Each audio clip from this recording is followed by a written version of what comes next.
पूछने के लिए निवेदन करता हूं पंडित राजेंद्र जी शास्त्री। कल हमने द्रव्य गुण पर्याय का पाठ प्रारंभ किया था, उसी में से कुछ प्रश्न पूछता हूँ। विश्व का नाश हो सकता है कि नहीं? विश्व का नाश हो सकता है कि नहीं?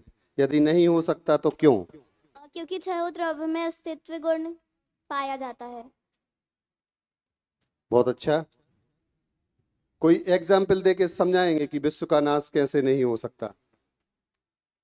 एग्जाम्पल का तात्पर्य प्रैक्टिकल जीवन में, जैसे हमारा अस्तित्व है, पुद्गल का अस्तित्व है, तो इसको आप बतलाएंगे कि ये कभी नाश नहीं होगा। जैसे लकड़ी है, उसको हम जलाते हैं तो वो राख बन जाती है। उस राख को हम एज अ फर्टिलाइजर प्लांट्स में डाल देते हैं तो फिर से पेड़ पौधे से पेड़ और फिर से लकड़ी बन जाती है। तो उसका कभी नाश नहीं होता, साइकिल चलती रहती है। बहुत सुंदर। ये पुद्गल द्रव्य पर घटाया, कोई जीव द्रव्य पर घटाएगा? जीव द्रव्य का कभी नाश नहीं होता। अभी मैं मनुष्य पर्याय में हूं, इसका विलय हो जाएगा तो नाश हो गया, तो नाश होगा कि नहीं? नहीं, क्योंकि मनुष्य पर्याय से विलय होकर कोई दूसरी गति में ही गया है वो जीव, और अगर उसने अपनी आत्मा साधना करी तो सिद्धालय में भी हमेशा के लिए विराजमान हो जाएगा। गुण तीन प्रकार के होते हैं, सही है कि गलत? गुण तीन प्रकार के होते हैं। गलत। कितने प्रकार के होते दो, हैं? सामान्य और अनंत। सामान्य और विशेष। विशेष गुण। सुख मेरा सामान्य गुण है, सही है कि गलत? सुख मेरा सामान्य गुण है, सही है कि गलत? गलत। तो क्या है? विशेष गुण है। मुझ में अर्थ क्रियाकारित्व है, यह मेरा विशेष गुण है। मुझ में अर्थ क्रियाकारित्व है, यह मेरा विशेष गुण है। नहीं, ये सामान्य गुण है। एक श्लोक बोलता हूं मैं, आपको उसको बताना है कौन सा गुण छह गुणों में से लागू होगा।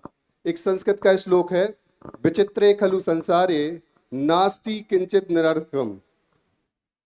विचित्रे खलु संसारे नास्ति किंचन निरर्थकम। समझ में आया? कौन सा? वस्तुत्व। बहुत सुंदर। द्रव्यत्व गुण की परिभाषा क्या है? द्रव्यत्व गुण की परिभाषा क्या है? द्रव्य किसी ना किसी का विषय होता है। द्रव्य,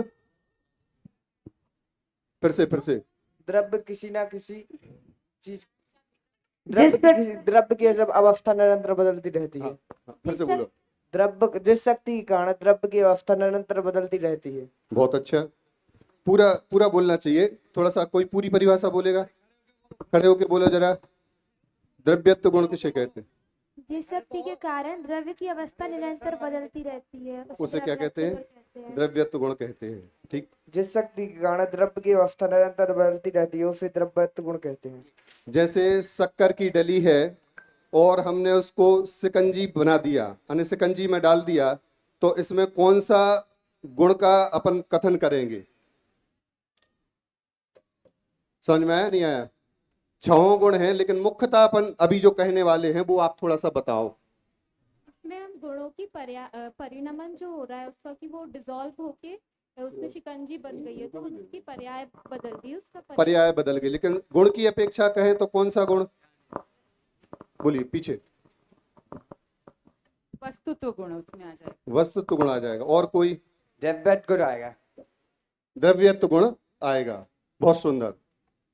सर्वज्ञ भगवान समस्त पदार्थों को जानते हैं, ऐसा कोई भी पदार्थ नहीं है जो जिसको वो जाने नहीं। इससे किस गुण की सिद्धि होती है? इससे किस गुण की सिद्धि होती है छह गुणों में? प्रमेयत्व गुण। प्रमेयत्व गुण। प्रमेयत्व गुण की परिभाषा क्या है? बोलिए। जिस शक्ति के कारण द्रव्य किसी ना किसी के ज्ञान का विषय अवश्य बनता है उसे प्रमेयत्व गुण कहते हैं। बहुत अच्छा। मैं देह प्रमाण हूं, मैं जिस देह में जाता हूं मैं उस देह रूप परिणमित हो जाता हूं, इससे किस गुण की सिद्धि होगी? प्रदेशत्व गुण। कैसे? जिस शक्ति के कारण द्रव्य का कोई ना कोई आकार अवश्य हो उसे प्रदेशत्व गुण कहते हैं, इस अपेक्षा से। बहुत अच्छा। आत्मा में कितने गुण हैं? आत्मा में कितने गुण हैं? अनंत गुण है। आत्मा में अनंत गुण है, कुछ दिखा के बतलाओगे? आत्मा में अनंत गुण है, कुछ दिखा के गिना के बतलाओगे?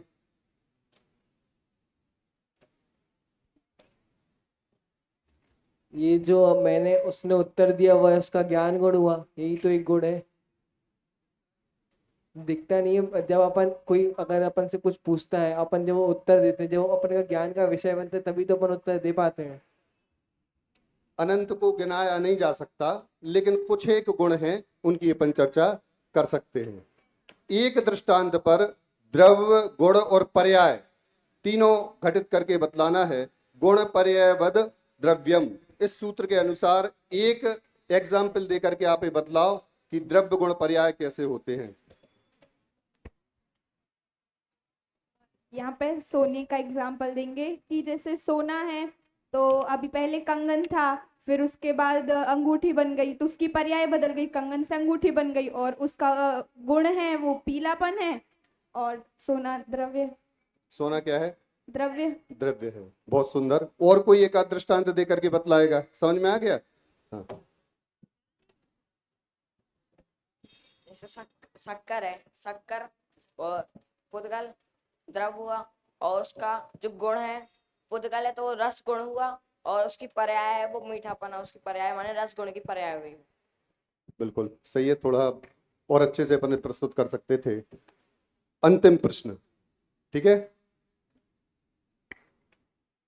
यह छह द्रव्य हमारे इस अस्तित्व, वस्तुत्व, द्रव्यत्व, प्रमेयत्व, अगुरु लघुत्व और प्रदेशत्व, इनमें से एक 6 द्रव्यों में ऐसा गुण है कि हम किसी दूसरे गुण रूप नहीं हो सकते और हम किसी दूसरे द्रव्य रूप नहीं हो सकते। उस गुण का नाम बतलाना है।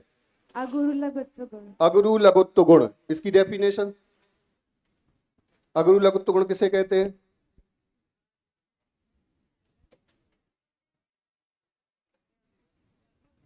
जिस शक्ति के कारण से द्रव्य का कभी नाश ना हो, किसी से उत्पन्न ना हो, उसे अगुलत्व, उसे तो अस्तित्व कहते हैं। हमने तो ऐसा पढ़ा है। जिस शक्ति के कारण से द्रव्य में द्रव्यपना कायम रहता है, अर्थात एक गुण दूसरे गुण रूप नहीं होते।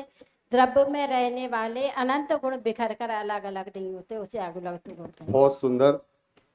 एक और भाई सब प्रश्न, ये जो गुण हैं ये द्रव्य में कैसे भरे हुए हैं? जैसे एक कमरा है और कमरे में हमने सामान भर दिया, तो क्या ये जो गुण हैं आत्मा में या किसी भी द्रव्य में जो गुण भरे हुए हैं वो ऐसे हैं क्या? यदि ऐसे नहीं है तो कैसे हैं, ऐसा समझाना है। अनंत गुणों का पिंड है। चलिए, अनंत गुणों का पिंड है। मेरा प्रश्न नहीं आया समझ में। एक कोठा है और उसमें हमने बहुत सारी वस्तुएं भर दी, सामग्री ठसाठस उसको भर दिया। ऐसे क्या आत्मा में जो ये अनंत गुण है ऐसे भरे हुए हैं? यदि ऐसे नहीं भरे हैं तो कैसे हैं, इसको सिद्ध करना है।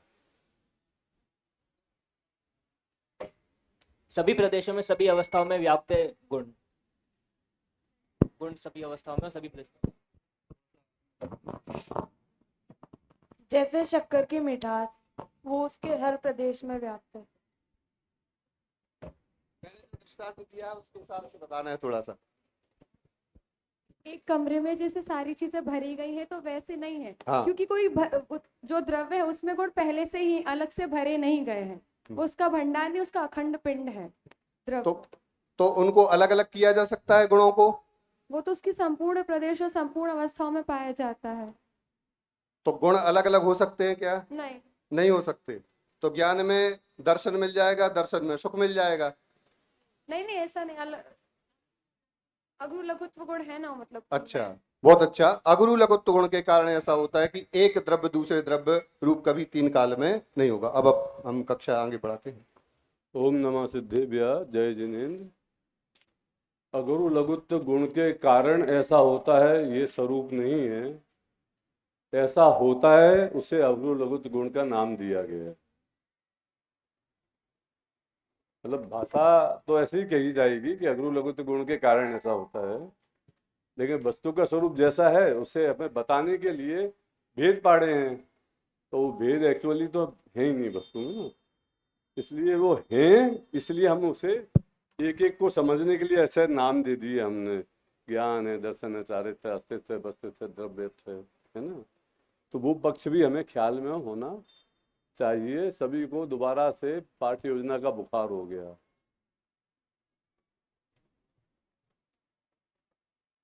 जो 50 वर्ष के नीचे के लोग हैं ना, उनको कोई फर्क नहीं पड़ना चाहिए एक्चुअली। छोटी सी बात है ना, लेकिन ये फैक्ट है कि हो गया। लोग आगे है नहीं, जबकि शाम को बैठ के बनानी है, अभी कुछ करना भी नहीं है, लेकिन वो बुखार ही चढ़ा हुआ है बस, कैसे कि अभी बनानी है बनानी है बनानी है, टेंशन उसका। पर ने कल पढ़ा था कि द्रव्य और गुण दो वस्तुएं हैं। द्रव्य और गुण दो वस्तुएं, ये बात सच्ची है। माइक तो तैयारी रहो बहुत। इसमें अभी फिर आधा घंटे में 50 प्रश्न पूछने हैं मेरे को आपसे। जवाब भी फटाफट दोगे, उतने जल्दी फास्ट आगे बढ़ेंगे। नहीं, दो वस्तुएं नहीं है, वस्तु एक है द्रव्य, और गुणों का समूह ही द्रव्य होता है। तो फिर क्या है? ये गुण उसकी क्वालिटी है द्रव्य की। तो उसे हम दो तरह से बोलते हैं, ये है क्या फिर? दो दो इधर दो, बच्चों को दो।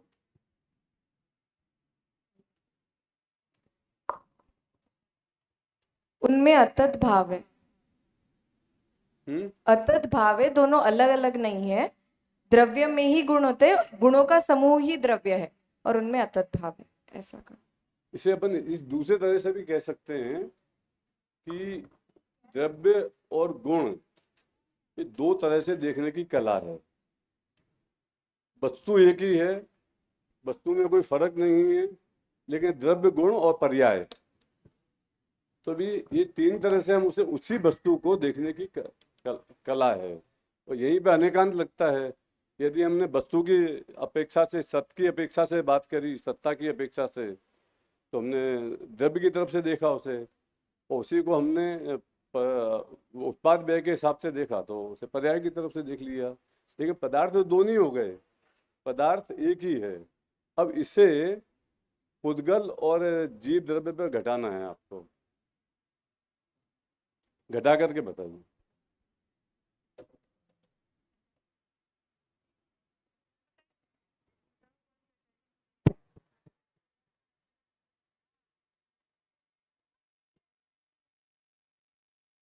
मैं प्रश्न ये है कि ये जो दो तरह से देखने की कला है ना, द्रव्य के रूप में और गुण के रूप में देखने की कला है वस्तु को, तो दो तरह से हमने, हमारा देखने का दृष्टिकोण दो हैं कि हमने एक उसे अखंड रूप में लिया और एक उसे भेद के रूप में लिया, ठीक है ना। तो उसे पुद्गल में घटाओ आप, पुद्गल द्रव्य पे घटा के बताओ क्या पुद्गल द्रव्य में कैसे घटेगा ये।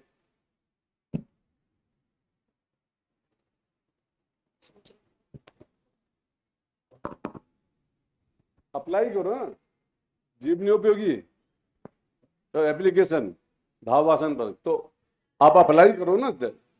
ये सिद्धांत हो गया कि उसी वस्तु को हम द्रव्य रूप में देख सकते हैं, उसी वस्तु को गुण रूप में देखते हैं। मिश्री, उसी वस्तु को द्रव्य रूप में देखते हैं, उसी वस्तु को पर्याय के रूप में देखते हैं। मिश्री यदि बोरे में भरी हो तो द्रव्य रूप में रहती है, और मिश्री के सर्वांग में मिठास भरी अर्थात वो गुण रूप में देखते हैं। तो ऐसा एक ही वस्तु को देखने की दो दृष्टि हुई। हाँ, अब वो तो मिश्री तो अपन ने मतलब पुद्गल स्कंद है। अब पुद्गल पे घटा करता, पुद्गल पे इधर से इधर से बता, उधर दीजिए पीछे।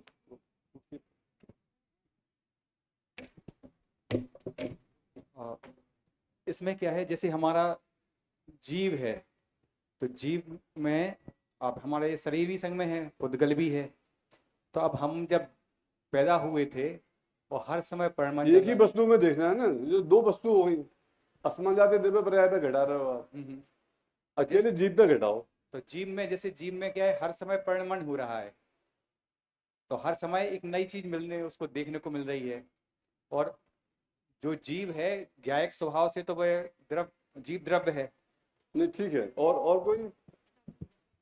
जैसे पुद्गल द्रव्य है, तो पुद्गल का जो स्पर्श रस गंध वर्ण है, जो उसके गुण हैं, तो वो उसमें ही समाहित है, उसी को पुद्गल कहते हैं। हाँ, पुद्गल हो गया। फिर उसे दूसरे दूसरे कैसे देख सकते हैं अपन उसी को, पुद्गल को? जैसे माइक पे जैसे उदाहरण में आम को एक पुद्गल द्रव्य माना, तो ये पुद्गल भी घटा दो ना, आम को छोड़ो ना।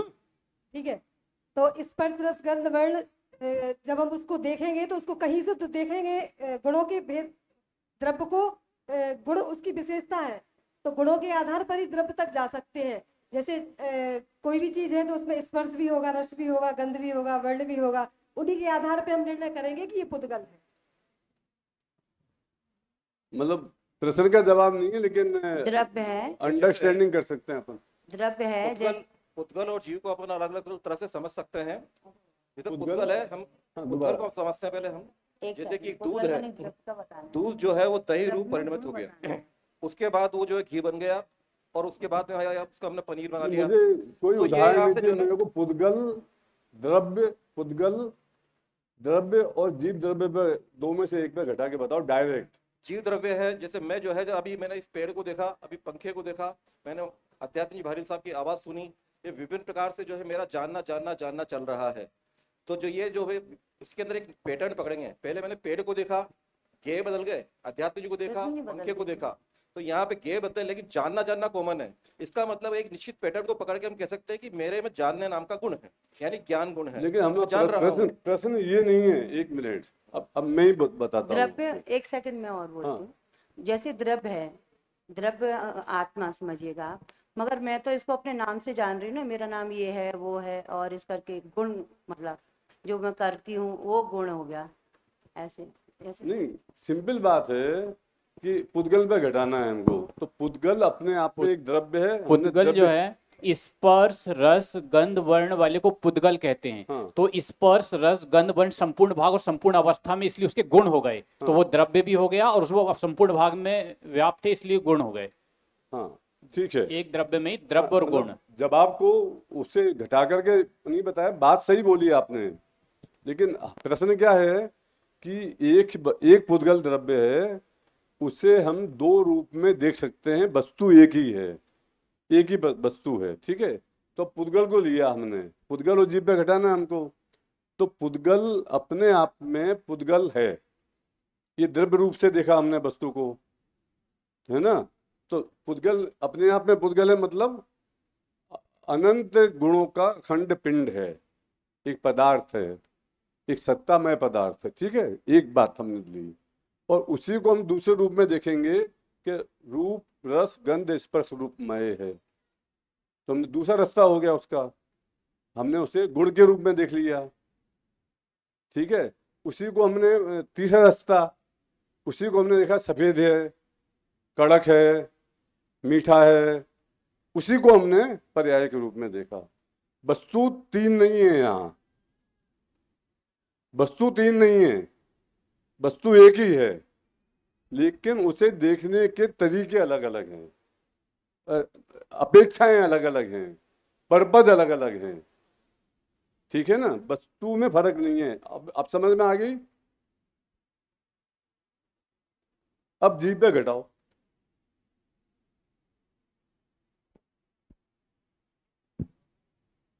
जैसे कोई एक व्यक्ति है, अपन उसे व्यक्ति के रूप में देखेंगे और उसकी वो ज्ञानी है तो उसको ज्ञानी बोलेंगे कुछ लोग, और उसका कुछ नाम है तो कोई लोग उसे नाम के उससे बोलेंगे।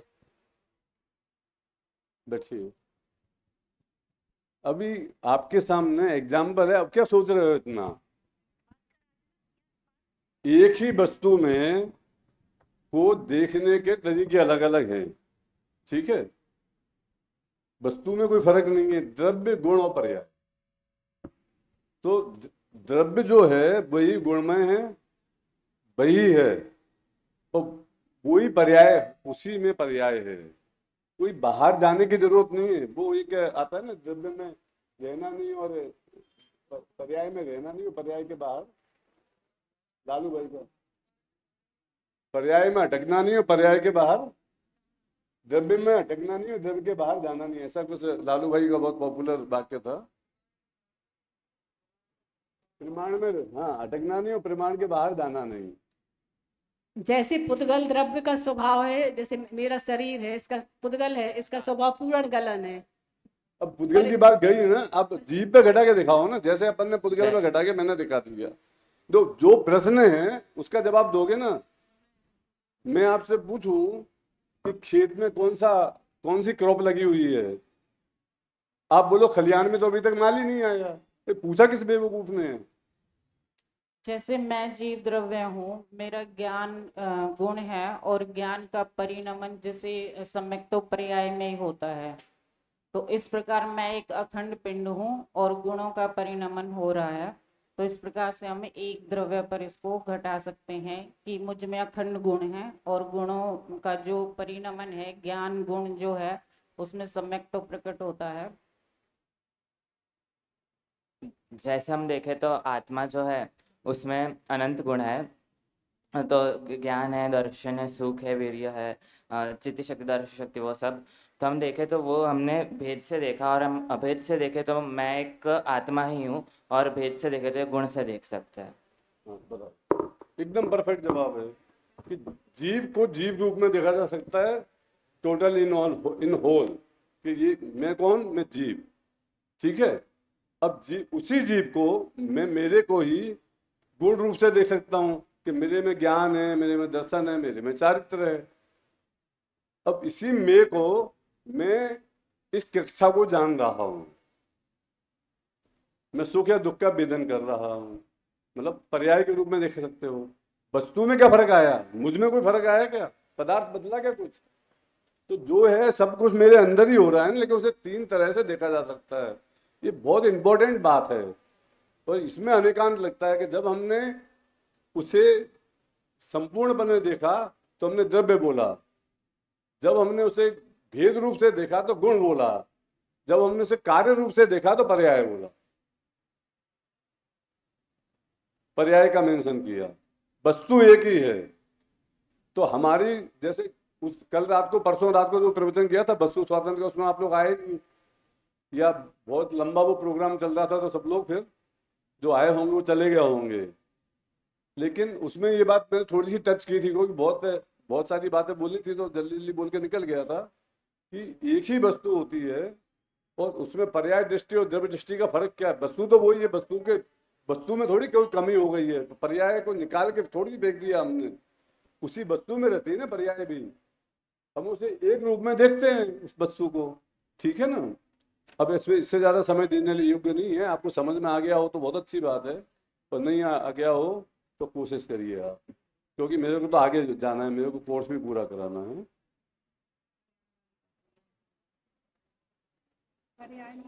इसी तरह से एक दूसरी बात की थी अनेकांत के संबंध में, कि गुण और पर्याय। तो गुण क्या होता है, अपरिणामी होता है, और पर्याय होती है परिणामी, ठीक है। तो ये भी सेम है कि वस्तु एक है और उसको हमने दो तरह से देखा, वस्तु के बाहर हम नहीं गए, ठीक है। अब इससे आगे चलते हैं अपन।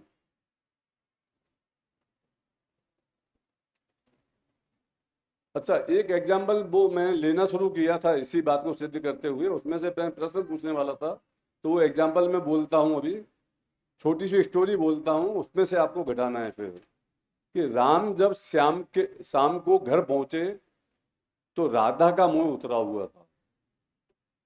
राम ने अनिष्ट की आशंका के साथ पूछा, क्या हुआ, मन क्यों उदास है, मुंह क्यों उतरा हुआ है? राधा बोली, मेरी अंगूठी। इतनी ही बोल पाई थी कि उनकी फोन की घंटी बज गई राम की, और वो फोन की बात में बिजी हो गए, लेकिन बात करते करते उनका भी मूड ऑफ हो गया। क्यों? क्योंकि उन्होंने सोचा कि आज तो इसने उस अंगूठी को खो दिया, लगता है अंगूठी का नुकसान हो गया, इसीलिए इसका मुंह उतरा हुआ है। तो बात तो पूरी सुनी नहीं उनने, वो फोन पे बात करते करते तो उनका भी मुंह उतर गया, और बात करते करते जब बात जैसे खत्म हुई तो आके सोफे पे आके निढाल होके बैठ गए परेशान से। ये बोला कि अच्छा हुआ क्या, ये तो बताओ। उसने बोला कि मेरे अंगूठी पता नहीं कब मेरे हाथ से गिर गई और मेरे ही पैर के नीचे आके टूट गई। क्या? मेरे ही पैर के नीचे आके अंगूठी टूट गई है। मेरे को बहुत प्रिय थी, इसलिए मेरा बहुत मतलब परेशान हूँ। इतना सुनना था कि राम एकदम रिलैक्स हो गए।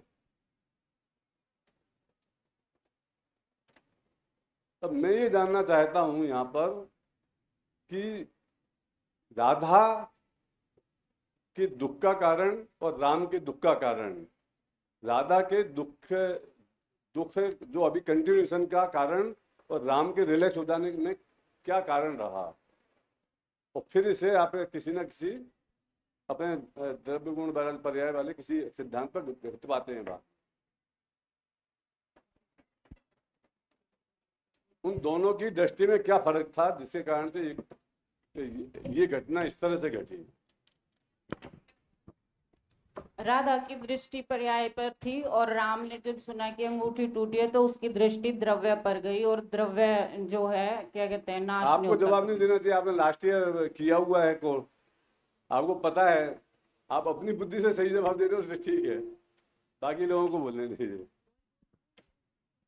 राम की दृष्टि द्रव्य पर थी और राधा की दृष्टि पर्याय पर थी, इसलिए राधा दुखी थी और सिद्ध राम। करिए इसे, घटना से सिद्ध करिए कि क्या द्रव्य क्या पर्याय है। अंगूठी टूट गई तो पर सोना तो वही रहा ना, तो राम ने सोने पर ध्यान दिया कि सोना तो वही है, और राधा ने अंगूठी पर ध्यान दिया, इसलिए राधा दुखी थी।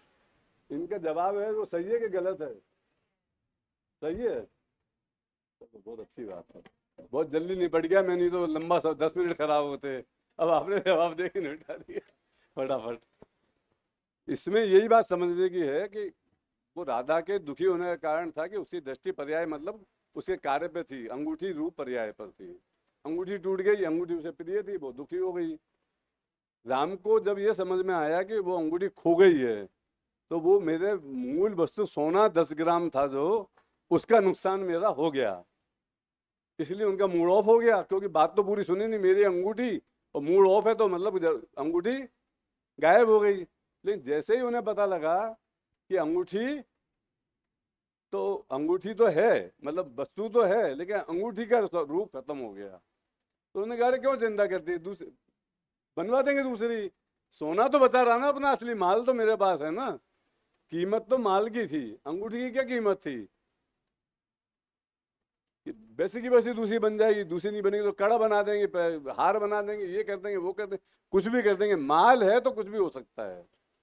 जब वस्तु ही खत्म हो जाती तो फिर कुछ किया, तो ये हमारा माल हमारे पास है तो पर्याय बदलती रही है ना लगातार, उस पर हमारी दृष्टि रहती है, इसलिए हमें दुख होता है, क्योंकि दृष्टि स्थिर नहीं हो सकती, क्योंकि पर्याय तो लगातार चलने वाली हर समय में, तो हमारा दुख होता है। जब हमने उस पर्याय से दृष्टि हटा करके द्रव्य पर लेके गए तो दुख खत्म हो गया। ऐसे ही कल मैंने एक एग्जाम्पल पुद्गल का दिया था, विष्टा और रसगुल्ला, विष्टा और रसगुल्ला, उसमें हमें रसगुल्ले में वाह आनंद, और विष्टा है ना अरे दूर क्या क्या नाम बोलते भी कैसे हो आप इसको यहाँ पे फालतू में, ऐसी गंदी बात क्यों होता है हमारे साथ?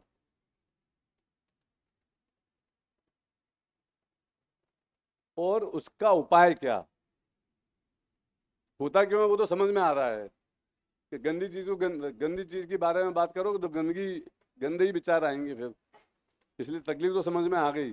अब इसका उपाय क्या है, इसे कैसे हम देखें इसी वस्तु को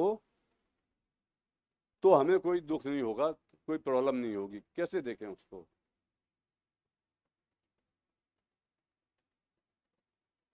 सब भावासन पर हो, जीवनों की प्रश्न है।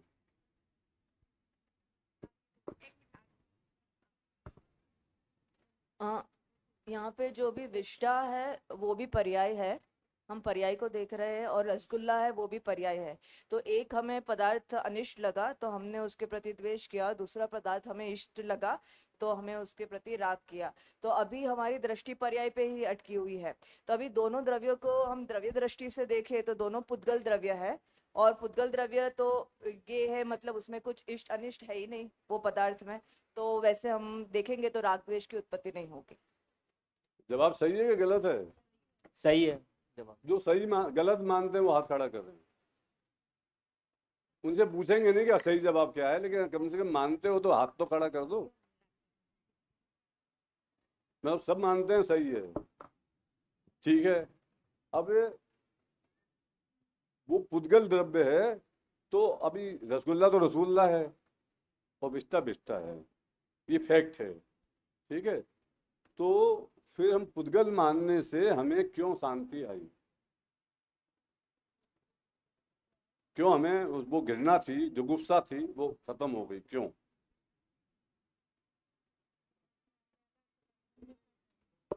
इसलिए क्योंकि जो अभी रसगुल्ला है वो कुछ समय के बाद में वैसा ही हो जाने वाला है जैसे वो दूसरी चीज है, और जो दूसरी चीज है वो थोड़े समय में खेत में जाएगी और गेहूं के रूप में आके हमारे किचन में दोबारा आ जाने वाली है। वास्तव में वस्तु अच्छी बुरी होती नहीं दुनिया में कुछ भी। अच्छा और बुरा ये हमारी एजुकेशन है जो हमें दी गई है कि ये अच्छी है, ये बुरी है। जिस विष्टा को हम बहुत बुरा मानते हैं उसी को सूअर बड़े चाव से खा लेता है।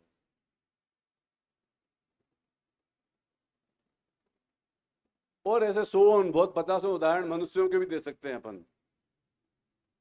देश की प्रगति और राष्ट्र के विकास हेतु शासन से मिला नया नारा ध्यान दीजिए, दूध दही छाछ छोड़ मक्खन से मुख मोड़, आला और प्याला का भी नाम मत लीजिए, और कुछ कीजिए ना कीजिए परंतु में तो सुबह प्राणायाम कर सुबह मूत्रपान कीजिए। कितनी गंदी चीज है। यदि हमारा नाम भी जाए तो हाथ धोने पड़े हमको, लेकिन हम में से ही हमारे ही कुछ भाई सेवन करते हैं। किसके? मोरारजी देसाई के समय में एक कविता सुनाई थी किसी ने कवि सम्मेलन में, मैं गया था उसमें।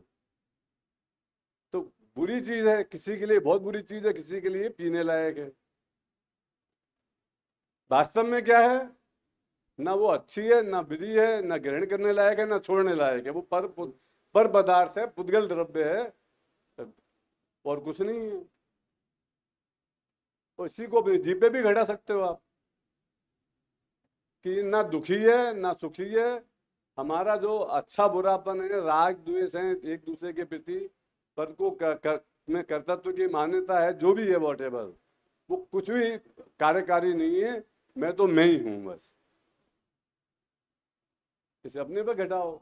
मैं अनंत ज्ञान दर्शन सुख बीज का घन पिंड हूं, और मैं यदि उसी में रहता हूं तो बाहर नहीं जाता हूं यदि, तो फिर मेरे में आनंद ही आनंद है, क्योंकि तो आनंद का घन पिंड हूं। इसे अपने पे घटा सकते हो आप, ठीक है ना। तो द्रव्य गुण पर्याय का स्वरूप जब तक समझ में नहीं आई बहुत गहराई से, मल्टीपल एंगल से, तब तक फिर आप आगे नहीं बढ़ सकते। फिर कहीं ना कहीं पर अटकोगे, किसी न किसी तरह से अटकोगे, ठीक है। इसीलिए अपन ने रिपीट किया। काम तो बहुत था आज, एक्चुअली 2 पार्ट और हैं। गुणों पर आते हैं अपन। अस्तित्व गुण, जिस शक्ति के कारण द्रव्य का कभी अभाव नहीं होता है। ये प्रश्न आपसे पूछ लिया गया है, आपको पता है सब कुछ, ठीक है। अस्तित्व गुण से हमें फायदा क्या है जान करके? तो मेरा कभी अभाव नहीं हो सकता। थोड़ा जल्दी चलेंगे इसलिए मैं पूछ नहीं रहा हूँ।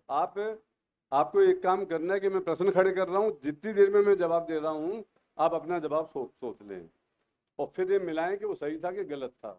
इस तरह से हम बहुत फास्ट चले जाएंगे और आपका टेस्ट भी लगातार होता जाएगा। क्योंकि आगे के जो प्रश्न हैं, आगे जब इसके प्रश्न मैं करूँगा तो 30-40 हैं, उसमें बहुत ज़्यादा भाववासन है, बहुत ज़्यादा आपको दिमाग का यूज करना पड़ेगा। वो प्रश्न मैं आपसे पूछना चाहता हूँ, वो स्किप नहीं करने पड़े। इसलिए स्वरूप आपको ख्याल है, द्रव्य सत द्रव्य लक्षणम, सत्ता द्रव्य का लक्षण है।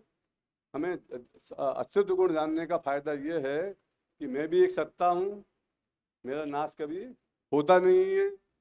तो इसलिए जितनी भी तरह के कोई मेरे को मार देगा, घटा देगा, मेरा नुकसान कर देगा, फायदा कर देगा, मेरे को छोटा कर देगा, बड़ा कर देगा, कि कोई भी व्यक्ति, कोई भी पदार्थ, कोई भी शक्ति या पूरी की पूरी दुनिया मिलकर भी आपके किसी एक गुण का भी बाल बांका नहीं कर सकती, उसे कम बेस नहीं कर सकती। जो भी करना है और हो रहा है वो केवल हमारे अपने अज्ञान और अपनी गलती के कारण से हो रहा है। जो भी संसार है हमारा वो हमारे कारण से है, वस्तु स्वरूप के कारण से भी नहीं है। ठीक है, सद्गुण हमें ये बताता है, हमारी सत्ता सिद्ध करता है, हम हैं। सद्गुण ही हमें इस बात की अश्योरिटी करता है कि भगवान कुछ होते नहीं है। क्योंकि जब मैं सत्ता हूं तो मुझे वो किसी ने पैदा किया, किसने पैदा किया? किसी ने नहीं।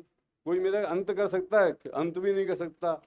जब मेरे को पैदा नहीं कर सकता, अंत नहीं कर सकता है, तो बीच का काम वो दूसरा कैसे कर सकेगा? ठीक है ना? इसलिए अनंत निर्भयता में आती है उससे।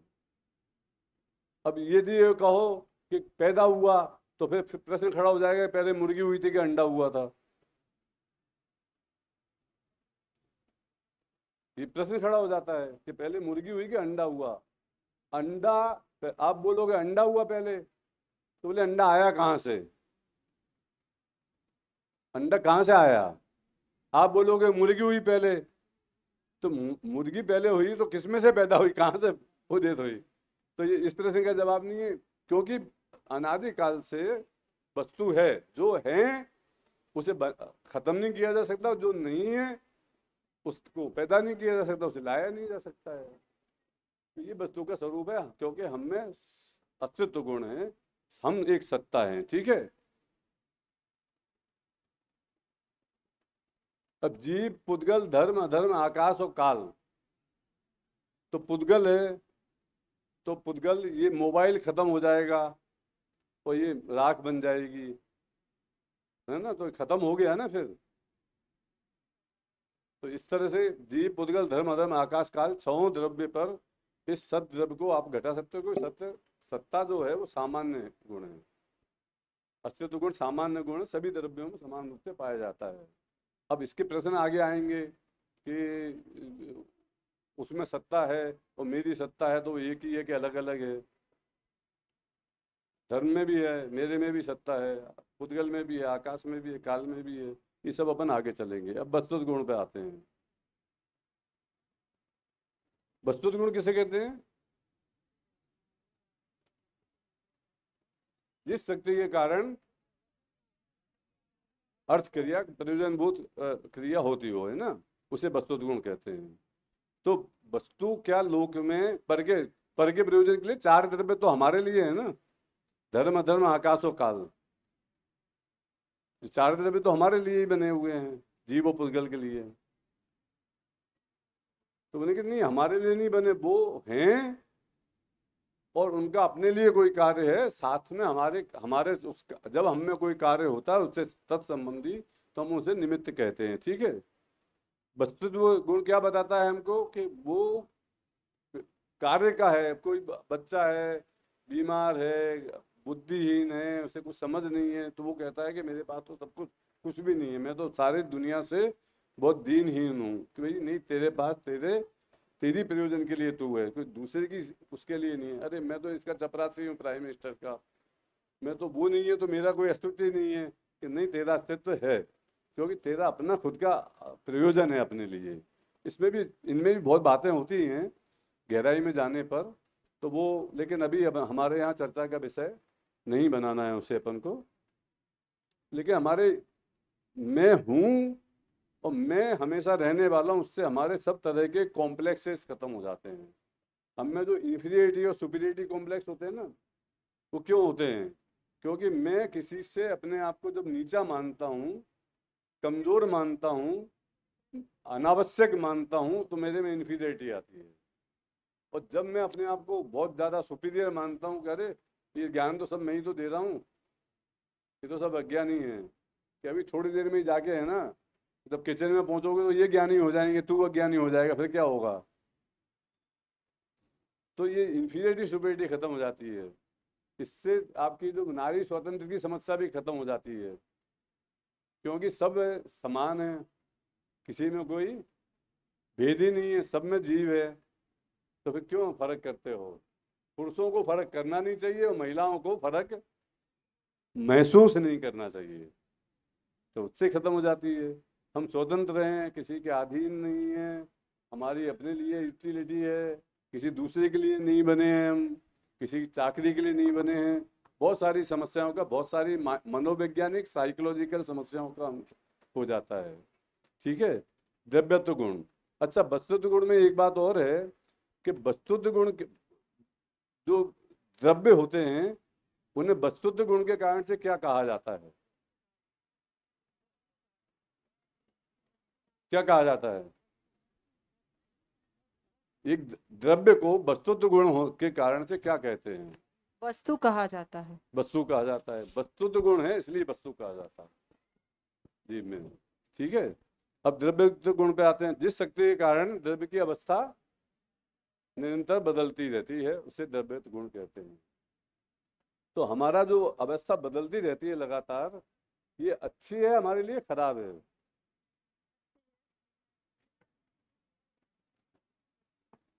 एक बार एक कल्पना करो कि मेरे पास अरबों रुपया है, सारे साधन संसाधन है, सब कुछ है। अब ये बात उसमें लगाए हैं मैं कि भी लगातार हर वस्तु की अवस्था निरंतर बदलती रहती है। तो क्या होगा कि मेरे ये सारे साधन संसाधन हैं वो मेरे से छीन सकते हैं, बदलेंगे तो। अब जो है, मान लो समझो कि मुकेश अंबानी है, पूरे हिंदुस्तान का सबसे धनी व्यक्ति है। अब इसमें बदलाव क्या होगा? यही होगा कि सबसे धनी की जगह सेकंड नंबर पर जाए, थर्ड नंबर पर जाए, फर्स्ट से फर्स्ट नंबर पर तो जाएगा नहीं है वो। तो बुरा है ना ये बदलाव, कि अच्छा है हमारे लिए? बताओ। अच्छा है,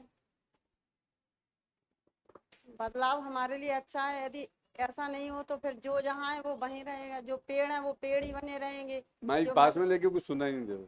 जो पेड़ है वो पेड़ ही रहेंगे, जो मनुष्य है वो मनुष्य ही रहेंगे, यदि ये नहीं बदले। और जो मिथ्यात्व का अभाव करके फिर जीव कभी सम्यक्त भी नहीं धारण करेगा। ये बदलाव बहुत अच्छा है इसलिए। और कोई बोलिए। ये अवस्था बदलना अच्छा है, क्योंकि अगर हम एक अवस्था में रहेंगे तो हमें उससे राग हो जाएगा। अगर मैं इसी शरीर में रहूंगी तो मुझे इससे राग हो जाएगा, मुझे इससे छोड़ने का मतलब मोह राग द्वेष बढ़ेगा इससे। और अगर हमारी अवस्था बदलती रहेगी तो हमारे लिए एक पर्याय से बार बार मोह राग द्वेष नहीं होगा। तो क्या मोह राग द्वेष ये अवस्था नहीं बदलने से बढ़ेंगे और बदलने से खत्म हो जाएंगे?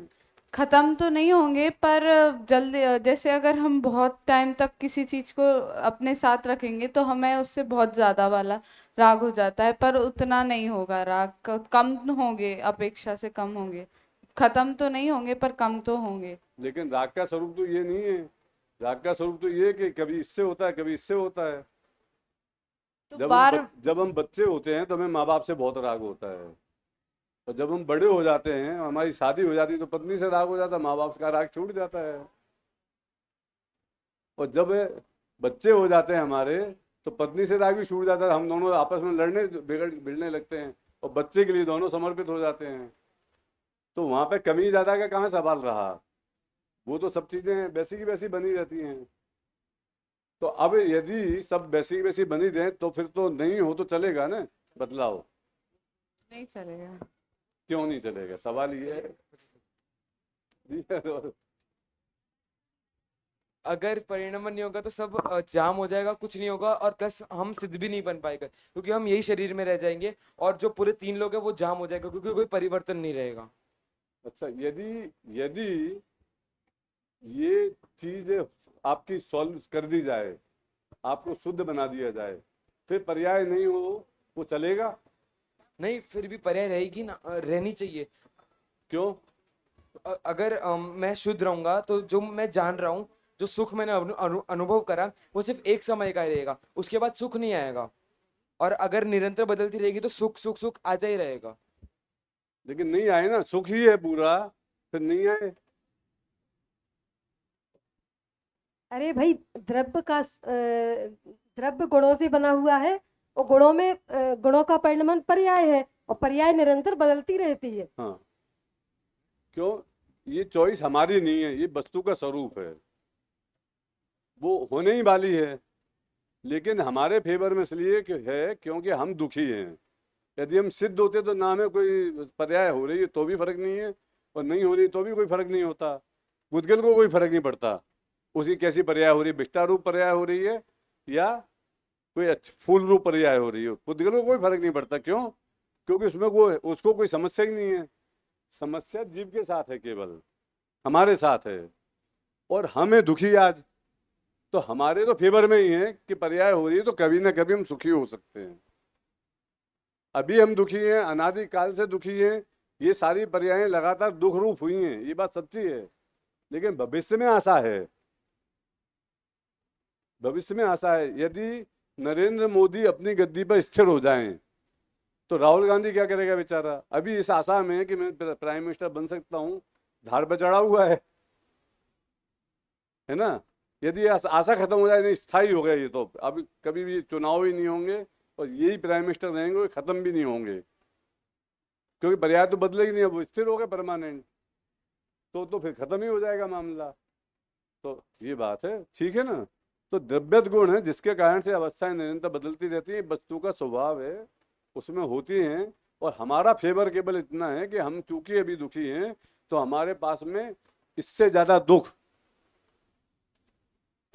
दुख हमें और हो नहीं सकता संसार में। ये बात अपन ने पहले सिद्ध कर ली थी कि संसार की चारों गतियों में दुखी दुख है, सुख किसी भी गति में नहीं है। तो मनुष्य गति में आप कहोगे कि नहीं, नरक से बेटर है, त्रियंश से बेटर है, वो चर्चा अपन ने वहाँ कर ली कि सब एक से ही हैं, सारे दुख पूरे हैं। किसी को मानसिक दुख ज़्यादा है, किसी को शारीरिक दुख ज़्यादा हैं, लेकिन असली दुख तो ये है कि अनंत संसार हमारा बना हुआ है, हमें रास्ता नहीं सूझ रहा।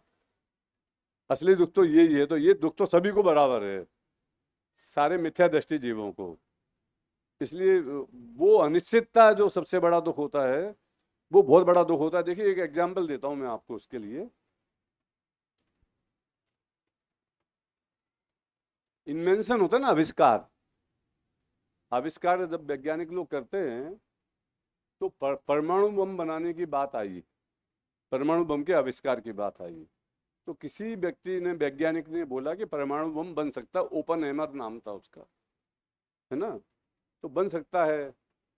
तो अभी लेकिन बनाने के लिए रिसर्च करने की जरूरत है, और रिसर्च कैसे होगी, उसके लिए पैसा चाहिए, साधन संसाधन चाहिए, सब कुछ, है ना, तभी बन सकता है ना कोई भी चीज। तो अभी उसको फाइनेंस देने वाला, उसके पहले ओपनहेमर के पहले जो लोगों ने कहा कि परमाणु बम बन सकता है, तो कोई उसे पैसा देने को तैयार नहीं था। क्यों नहीं था? क्योंकि ये जो बात बोल रहे हैं कि ऐसी कोई चीज बन सकती है, उसकी गारंटी नहीं है कुछ भी, बनेगी कि नहीं बनेगी। पैसा तो लग जाएगा, अभी लाखों करोड़ों अरबों रुपए लगा दें हम उसमें, और फिर वो बनेगी कि नहीं बनेगी, इसकी गारंटी नहीं है। इसलिए पहला वाला परमाणु बनाने के लिए 100 साल लगे, क्योंकि कोई साधन देने को तैयार नहीं। जब जो किसी को विश्वास आए, फिर गवर्नमेंट फाइनेंस करे, फिर उसमें इतनी सारी टीम बनाई जाए, फिर उसमें मेहनत की जाए, फिर मेहनत भी करना है। तो अब शंका ये है कि पता नहीं ऐसी किसी चीज़ का होना संभव भी है कि नहीं। तो जो बनाने वाला है, सारे साधन जुड़ने के बाद भी उसके दिमाग में दुविधा है। दिन भर तो उसे काम करना है कि परमाणु बम बनाना था, और रात में उसके दिमाग में ये चलता था पता नहीं बन सकता है कि नहीं बन सकता है। मैंने कह तो दिया सब लोगों को, ऐसी चीज हो सकती होगी तो होगी, है ना। मैं तो कल्पना की कि जब सन में ऐसा हो रहा है तो हम क्यों नहीं कर सकते इधर। लेकिन संभव है कि नहीं, ये अविश्वास, ये सबसे बड़ा दुविधा का, तकलीफ का कारण होता है। जब उसने सबसे पहली बार परमाणु बम बन गया, जिसमें 100-150 साल लगे, उसके बाद में दूसरे देश ने 10 साल में बना लिया, तीसरे देश ने 5 साल में बना लिया, भारत ने भी 2-5 साल आगे पीछे बना लिया। क्यों? फर्क क्या पड़ा? फर्क ये पड़ा कि पहले विश्वास नहीं था, पहले उससे 2 चीजों से लड़ना था। विश्वास से लड़ना था कि हो सकती है ऐसी चीज, और इससे लड़ना था, बनाना था उसको। अब बाद वालों को वो अविश्वास नहीं रहा, नहीं हो तो सकती है। अब उसकी ट्रिक निकालनी है केवल हमको कि कैसे हो सकती है। उनने कर ली तो हम भी कर सकते हैं। अब उसे फाइनेंस करने वाले भी ज़्यादा मिल जाएंगे, उसके ऊपर विश्वास करने वाला भी। रोज रोज कोई उंगली करने वाला नहीं आएगा, अरे तुमने कुछ नहीं किया, कुछ नहीं किया, होएगा, शांति रख। आप समझे ना। तो ये जो विश्वास होना किसी चीज़ का, ये सबसे बड़ी पूंजी है व्यक्ति की। यदि आपको ये विश्वास है कि मुक्ति होती है, तो आपकी मुक्ति का मार्ग प्रशस्त हो जाएगा। यदि आपको ये विश्वास नहीं मुक्ति होती है, तो आप कहोगे कि अरे यार मैं तो रात में नहीं खाऊं, आलू नहीं खाऊं, प्याज नहीं खाऊं, बैगन नहीं खाऊं, लहसुन नहीं खाऊं, 1000 चीजों का त्याग करूं, पूरे जगत से अलग होकर के सन्यासी बन जाऊं, और उसके बाद भी पता लगा कि मुक्ति भी नहीं हुई, तो दुविधा में दो गए माया मिली ना राम वाली पोजीशन हो जाएगी। तो ये जो हमारा अस्तित्व वस्तित्व द्रव्यत्व है, ये हमें बताते हैं कि हमारी जो पर्याय है ये बदल सकती है, और बदल करके पूर्ण सुख में हो सकती है, क्योंकि मेरा अपना प्रयोजन है और मेरी अपनी सत्ता है, मुझे कोई खत्म भी नहीं कर सकता है। तो ये सारी बातें हमें एक साथ मिलने से हमारे अंदर में एक कॉन्फिडेंस का लेवल कुछ अलग हो जाता है। वो कॉन्फिडेंस ही हमारा काम सबसे ज़्यादा आसान कर देगा। इसीलिए प्रथमानी योग का क्या महत्व है? प्रथमानी योग का यही महत्व है कि प्रथमानी योग आपको टेस्टिमोनियल्स पैदा करते हैं कि भगवान महावीर मोक्ष गए, मारीच से लेके महावीर तक में इतनी दुख देखते हुए, अनंत संसार झेलते हुए भी वो मोक्ष जा सके। पशु से भी भगवान बना जा सकता है, शेर की पर्याय से गए। नरक में जाके भी सम्यक दर्शन हो सकता है, कोई भी बाहर की परिस्थिति तुम्हें सम्यक दर्शन से रोकती नहीं है। तो ये जो कथाएं हम पढ़ते हैं, वो कथाएं हमारे अंदर में विश्वास जागृत करती हैं कि हमें मोक्ष हो सकता है और मैं भी उसके लिए एलिजिबल हूँ। ये दो विश्वास आपको प्रथमानी योग की कथाओं से मिलते हैं। इसलिए प्रथमानी योग का जो ग्रंथ हैं वो हमारे लिए इसलिए काम के हैं। ठीक है ना? तो इससे अस्तित्व वस्तुत्व द्रव्यत्व। अब आगे के गुण पे चलते हैं अपन, फिर प्रश्नों पे आना है।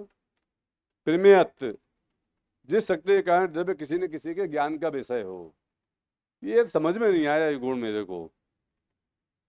को ये गुण किसी न किसी के ज्ञान का विषय हो, ये भी मेरे में गुण हो सकता है क्या? अरे ज्ञान का विषय हो तो समझो भगवान के ज्ञान का विषय होना है, तो भगवान की विशेषता है ये कि वो मेरे को जान लें। लेकिन मैं उसके ज्ञान का विषय हूँ, ये विशेषता मेरे में होनी क्यों चाहिए और उससे का क्या उपयोगिता उसकी? इसका जवाब तो आपको देना पड़ेगा, मेरे को भी पता ही नहीं है। भगवान मुझे जानते हैं ये बात नहीं है। प्रमेय तो गुण ये कहता है कि मैं मेरे को जानता हूँ, मेरे ज्ञान का विषय बनता है मेरा आत्मा, ये विश्वास दिलाता है मुझे। नहीं, परिभाषा क्या है?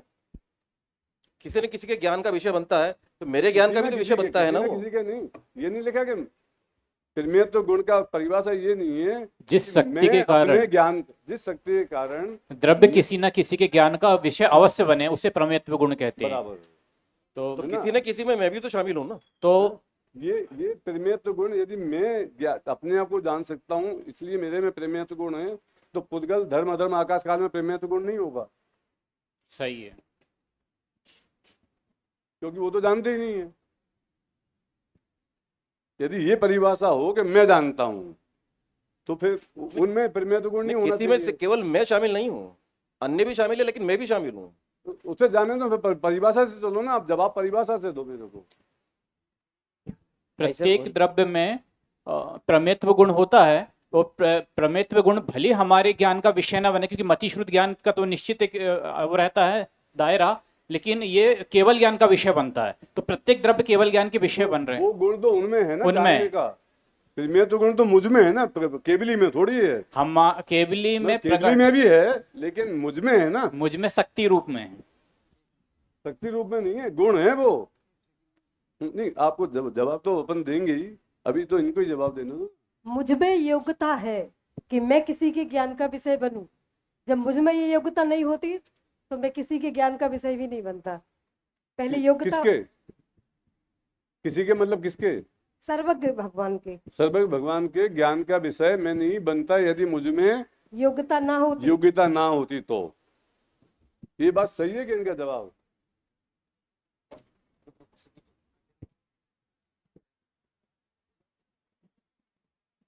सही है क्या जवाब? सांप क्यों सूंघे सबको? प्रश्न रिपीट करवा रहे। ये इन्होंने जवाब दिया कि प्रमेयत्व गुण मुझ में है, तो इसलिए मैं किसी न किसी के ज्ञान का विषय हो सकता हूँ। ये गुण मेरे में है, इसलिए सर्वज्ञ मेरे को जान पा रहे हैं। यदि मेरे में ये गुण नहीं होता तो सर्वज्ञ मेरे को जान नहीं सकते थे, क्योंकि मैं किसी के इसके ज्ञान का विषय हूँ तो ही वो जान सकते ना मेरे को। मैं नहीं होता तो नहीं होता। उनका उत्तर सही है, जो सेंटेंस सही है, पर वो जो आपने जो क्वेश्चन पूछा था उसका आंसर नहीं है। मेरा भी प्रश्न यही था। इसमें फायदा कहाँ आया? फायदा ये है कि सर्वज्ञ को देखो, एक एग्जाम्पल लेते हैं अपन। अग्नि होती है, वो सब चीजों को जला देती है, बराबर है। किसी को जला करके राख कर देती है, तो किसी को गर्म कर देती है, ठीक है। लेकिन ऐसा क्यों होता है? क्योंकि अग्नि में जलाने का गुण है और वो जो पदार्थ हैं इसमें जलने का गुण है, इसलिए ये जलते हैं। क्या दुनिया में कोई ऐसा पदार्थ है जो अग्नि में नहीं जलता? जानते हो कोई पदार्थ को? है? बोलिए बोलिए बोलिए, जल्दी से बोलिए। कोई ऐसा पदार्थ है जो अग्नि में नहीं जलता? एक जना बोलो तो सुनाई देगा, सब लोग बोलो। सोना, हीरा, जीव, ये अग्नि में नहीं जलते। सोना जल जाता है, गर्म हो जाता है ना। गर्म हो जाता है, हाँ, तो जल ही गया। हीरा भी ऐसा ही है। राख राख। जीव जो है पुद्गल नहीं है, अपन पुद्गल की बात कर रहे हैं यहाँ पे, है ना।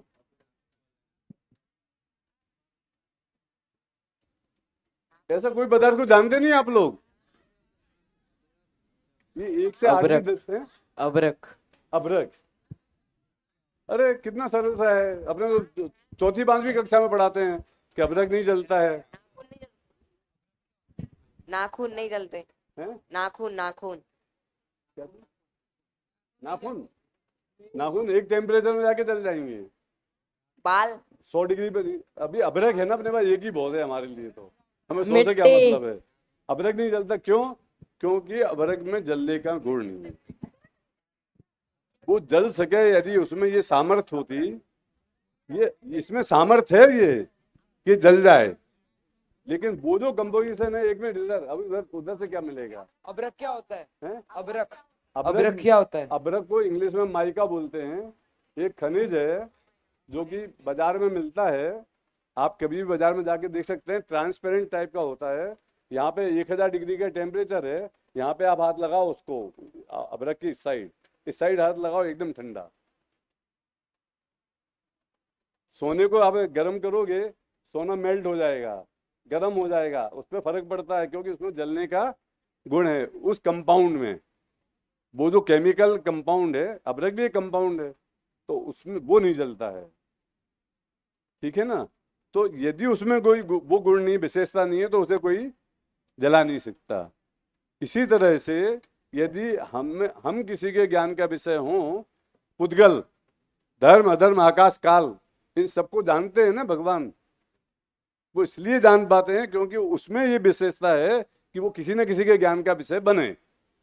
और भगवान में विशेषता है कि वो 3 लोग 3 काली सभी बातों को एक समय में एक साथ जानते हैं, इसलिए ये काम हो जाता है, नहीं तो संभव नहीं होगा, ठीक है। अच्छा, इसका एक फायदा और है हमको, यदि हमको इस पर विश्वास हो तो चोरी छिपे काम जो करते हैं ना हम, कि यहाँ पे मास्टर साहब देख लीजिए चुपचाप पीछे से इनके ऊपर कोई भी इशारा बाजी कर लो, क्यों? क्योंकि मुझे पता है कि ये देख नहीं सकते। जब कोई ना कोई मेरे ज्ञान का विषय है तो कोई ना कोई मेरे पापों को देखने वाला है, मेरे गलत कामों को देखने वाला है। जब ये आपको विश्वास होता है तो गलत काम आप कर ही नहीं सकते थे।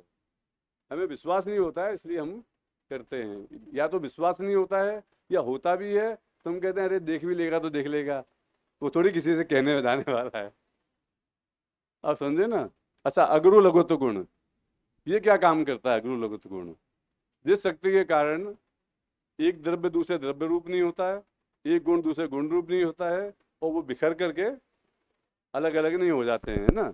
द्रव्य में द्रव्यपन कायम रहता है, इसको ही बोलते हैं अपन, ठीक है। तो अगुरु लघु गुण जानने से क्या फायदा है?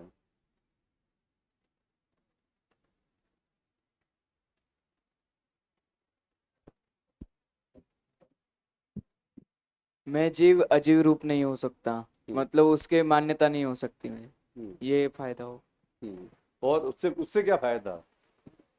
उससे हम आत्मा को जान सकते हैं कि मैं जीव अजीव रूप नहीं हो सकता, ये मेरा ज्ञान हो सकता है। हाँ, ये ज्ञान हो गया, उससे फायदा क्या लेंगे अपन जिंदगी में? हम भेद विज्ञान करेंगे। हाँ, उससे उससे मिलेगा क्या हमको? मोक्ष की प्राप्ति, आत्मा सुख, सच्चा आनंद। और एक गुण दूसरे गुण रूप नहीं हो सकता हैं? एक गुण दूसरे गुण रूप नहीं हो सकता, मतलब मेरे जो जो भी गुण है, ज्ञान, दर्शन, सुख, वो मेरे में ही है, तो वो मेरे से कभी अलग नहीं होंगे। वो गुण वो बिखर के मेरे आत्मा में से कभी बाहर नहीं चले जाएंगे, किसी और द्रव्य में नहीं चले जाएंगे। अच्छा, मैं एक प्रश्न पूछता हूँ आपसे इधर कि पकड़ लो अब नेक्स्ट। मेरी श्रद्धा गुण में मिथ्यात्व है, ठीक है? अब मेरे को सम्यक्त हो गया, तो मेरे को पूरा आत्मा एकदम पवित्र होकर मोक्ष हो जाना चाहिए। ये नहीं होता है, तो ये जो हमें नॉर्मल लगता है कि ठीक है फिर भी मेरा संसार रहेगा, इसमें अगुरु गुण हमें को कैसे सहायता करता है?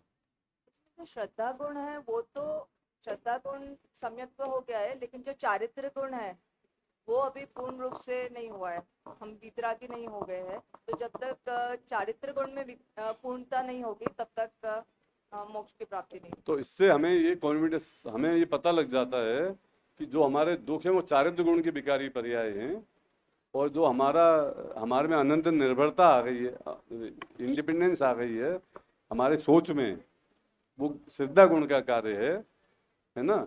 इसलिए हमें उससे और हमें टेंशन नहीं होती है कि अभी चारित्र गुण का क्या होगा। चारित्र गुण अपने समय से अपने परिणमन के हिसाब से वो पवित्र हो जाएगा, ये हमें सपोर्ट करता है इस तरह से, है ना? तो ये हो गया अगुरु प्रदेशत्व गुण। द्रव्य का कोई ना कोई आकार रहता है, उसे प्रदेशत्व गुण कहते हैं। इसे अपन ज़्यादा अभी स्पष्ट नहीं करते हैं, अब प्रश्नों पर आते हैं अपन। अब आपको जवाब देना, सब लोग फटाफट देना है ना, जितने जल्दी होगा तो निपट जाए आज। अस्तित्व वस्तुत्व द्रव्य, अभी पूछ नहीं रहा हूँ, ये प्रश्न मैं आपको बता रहा हूँ, आप इसका जवाब खुद देख लेना कि अस्तित्व वस्तुत्व द्रव्यत्व गुण में क्या अंतर है, अस्तित्व वस्तुत्व द्रव्यत्व गुण की मुख्यता से वस्तु को क्या कहते हैं। इनके जवाब आपको पता होंगे मोस्टली, क्योंकि आपको पढ़ाए गए होंगे, लेकिन नहीं हो तो आप देख लेना फिर, ठीक है? किसी भी द्रव्य की पर्याय कितने समय तक कार्य करती है? अब पूछो फटाफट। एक समय केवल, अगले समय नहीं रहती पर्याय? रहती है, पर वो पर्याय बदल जाती है। तो दूसरे समय में जो वो आई पर्याय, उसे पहले समय वाली पर्याय से कोई लेना देना कोई भी नहीं है, ठीक है? अब पर्याय एक समय तक रहती है, तो क्या द्रव्य अगले समय में खत्म हो जाएगा? नहीं, तो पर्याय तो खत्म ही हो गई। द्रव्यत्व गुण है, उसकी अवस्था निरंतर बदलती रहती है। ठीक है। अच्छा, लोहे का एक घन है, घन जानते हो ना क्या होता है? एकदम solid iron cube, 5 inch by 5 inch by 5 inch का पूरा एकदम सॉलिड क्यूब है आयरन का, ठीक है? उसके एकदम सेंटर वाला हिस्सा है, बीच वाला, ये आयरन क्यूब है, वो 50 साल 100 साल तक भी वैसे का वैसे ही रहता है, ठीक है? तो उसमें जो सेंटर में जो क्यूब का एकदम सेंटर का हिस्सा है, उसमें पर्याय होती है कि नहीं होती है? सिद्ध करो। इसमें पर्याय होती है, क्योंकि वो पुरुषार्थ करेगा ना। जैसे नदी के बीच में अगर कोई इंसान खड़ा है तो उसको पुरुषार्थ तो करना पड़ेगा ना, कि वैसा के वैसा रहने के लिए। उसी प्रकार जो आयरन का क्यूब है, उसके जो बीच का जो परमाणु है, उसको भी वैसा ही वैसा रहने के लिए पुरुषार्थ करना पड़ेगा, और पुरुषार्थ करेगा तो पर्याय होगी ही होगी।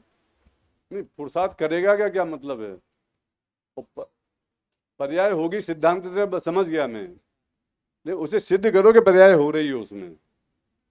कैसे अपन सिद्ध कर सकते हैं, मतलब मैं ये जानना चाह रहा हूँ। उसके जो स्कंद परमाणु है वो प्रति समय बदलते रहते हैं। वो सैद्धांतिक रूप से सही है, भावासन और जीवनोपयोगी रूप से बताओ आप, उसमें घटा करके बताओ कि इस ऐसे उसमें आ रहा है, कार्य हो रहा है। एक आध कोई एग्जाम्पल देके सिद्ध कर दो।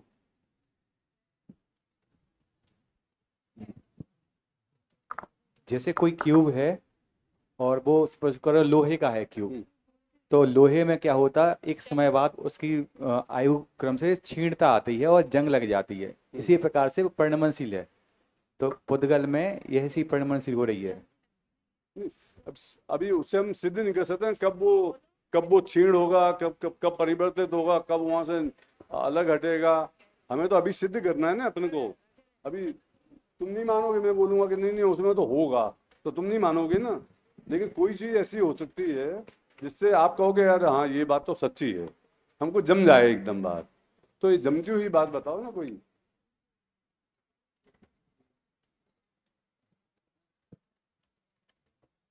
नहीं है कोई जवाब, मैं देता हूँ। अगर हम लोहे को, उस लोहे के क्यूब को गर्म करेंगे तो वो पूरा ही गर्म होगा। हाँ तो उससे परिणमन हो रहा है उसका, इसलिए गर्म हो रहा है वो। ये इनका जवाब सही है क्या? हाँ हाँ। कौन बोला? हाँ क्या, क्यों सही है? क्योंकि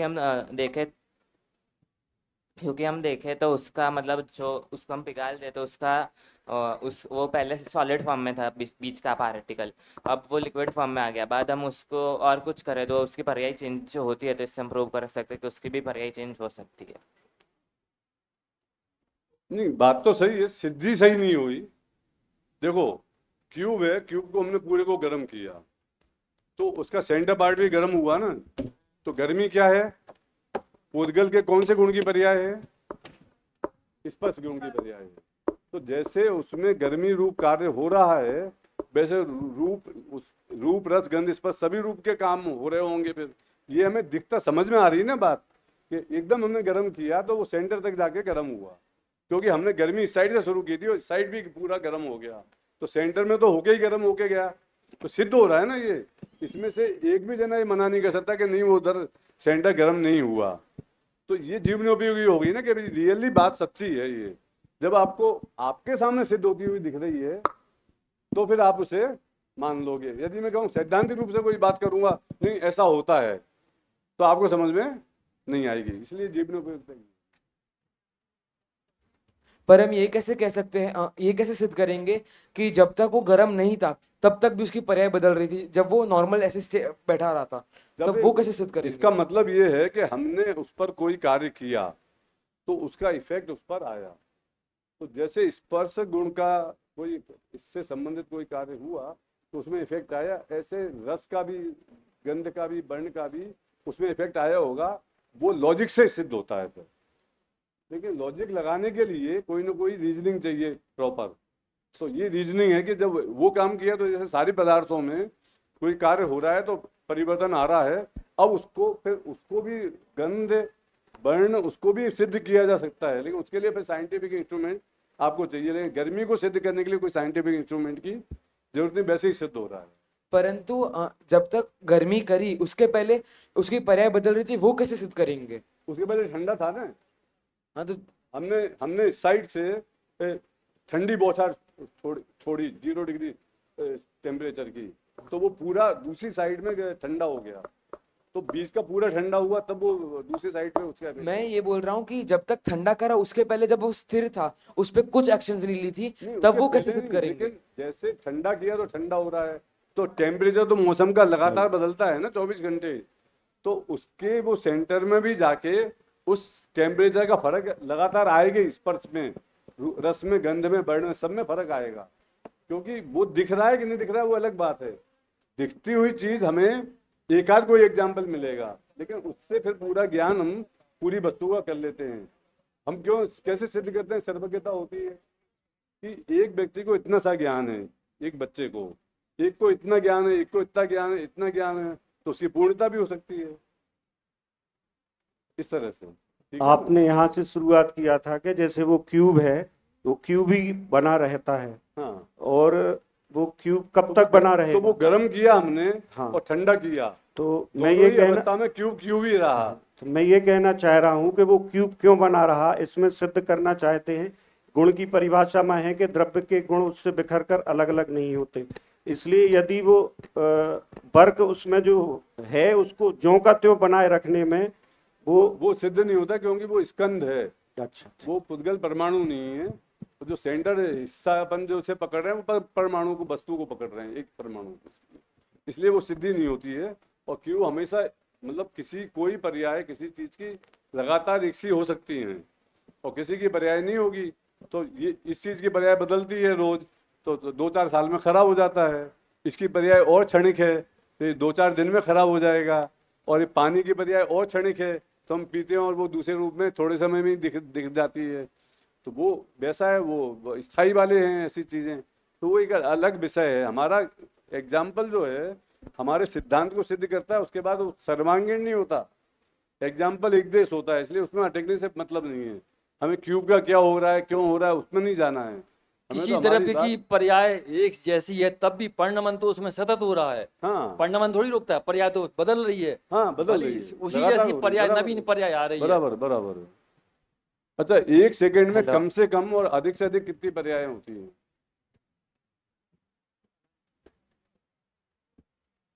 अनंत अनंत होगी। और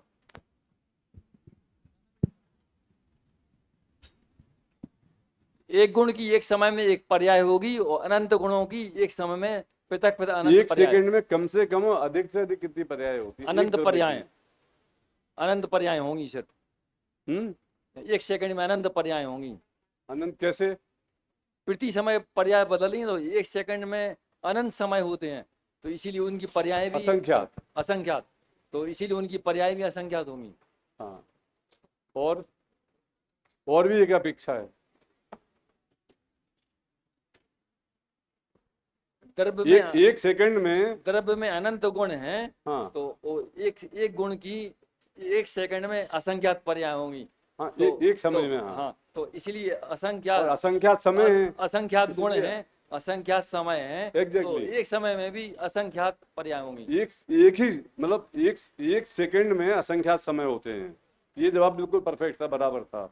इसलिए असंख्यात पर्यायें 1 सेकंड में होती हैं। तो गुण असंख्यात हैं। और दूसरा, गुण अनंत हैं। हाँ, और अनंत हर गुण की अपनी पर्याय होती है। तो एक समय में भी अनंत पर्याय अनंत पर्यायें हर द्रव्य में हो रही हैं। तो दोनों जवाब सही थे आपके, ठीक है ना? बोलिए। जो क्यूब वाला एग्जांपल दिया था आपने, उसमें जो सबसे बीच का क्यूब वाला एग्जांपल दिया था ना लोहे अब का। क्यों के एग्जाम्पल को पर्सनली पूछ लेना। अरे नहीं, वो आपने जो बोला था उसमें कि सबसे बीच का पार्टिकल है वो एटम है, तो उसमें भी इलेक्ट्रॉन्स और वो सब मूव होता ही है, तो उसकी भी पर्याय कंटिन्यूअसली चेंज होती ही है। नहीं, वो बराबर है। अपन ने परमाणु बोला था, अब जैन धर्म के हिसाब से एटम नहीं बोला था। Atom is a very big thing for परमाणु, है ना? परमाणु सबसे छोटा हिस्सा होता है और एटम है, इलेक्ट्रॉन, न्यूट्रॉन, प्रोटॉन है, क्वार्क है, गॉड पार्टिकल हैं। वो साइंटिस्ट द्वारा माने हुए हैं, और लेकिन वो अभी भी खोज रहे हैं कि उससे भी छोटा क्या होता है, इसलिए उन्हें तो पता ही नहीं है। तो इसलिए हम अपना परमाणु बोल रहे हैं। अपन हमारे लिए परमाणु सबसे छोटा पार्टिकल है। परमाणु उनके यहाँ बहुत बड़ा हो गया अभी आजकल। किसी परमाणु के रंग गुण की 100% पीलेपन की पर्याय हुई अभी पहले समय में, तो क्या यह संभव है कि अगले 10 समय तक भी सेम वैसी पर्याय रहे, कोई परिवर्तन नहीं है? गुणों में परिणमन को पर्याय कहते हैं, ये बात ध्यान रखना आप। तो क्या यह संभव है कि 10 समयों तक एक सी पर्याय भी हो जाए? कभी संभव है क्या? पर्याय तो एक जैसी हो सकती है, पर वो पर्याय वही नहीं होगी, अलग अलग होगी। अलग अलग होगी। इसका कोई एग्जाम्पल दे सकते हो?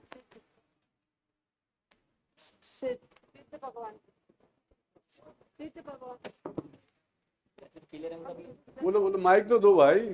सिद्ध भगवान की जो पर्याय है वो होती है सुखरूप शुभरूप, पर होती एवरी टाइम अलग होती है। ऐसे तो जैसे पेन है, इसका कलर ब्लू है, 10 समय तक ब्लू ही रहेगा इसका कलर। अच्छा, सिद्ध भगवान को छोड़ दो, पाल। अब सिद्ध भगवान को छोड़ दो, तो और कोई एग्जाम्पल मिल सकता है? हम आम का उदाहरण भी ले सकते हैं और बाल का भी उदाहरण ले सकते हैं। बाल हमारे प्रतिपल बढ़ते हैं। सोना है, सोना प्रतिपल उसकी पर्याय बदल रही, लेकिन फिर भी पीलापन यथावत है, एक जैसा। सोना तो स्कंद है, स्कंद तो खुद ही वैसे पर्याय होती है, लेकिन और दूसरे अच्छे उदाहरण है ना जो मतलब अलग से ही सिद्ध हो जाते हैं।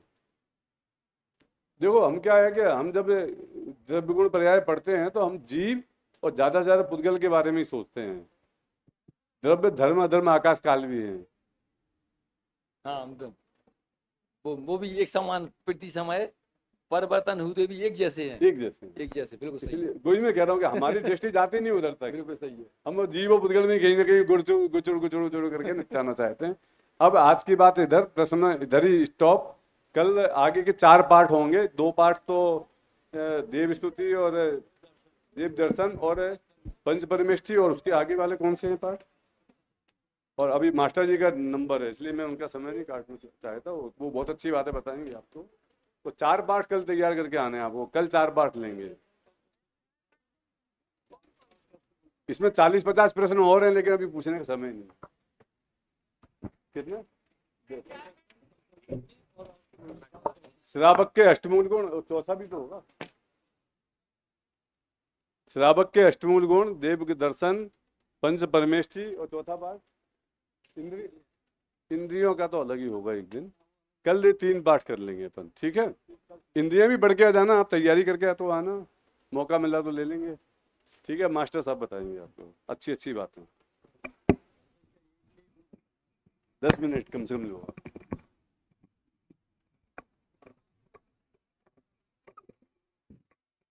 देखिए, अभी आपने 6 द्रव्यों के समूह को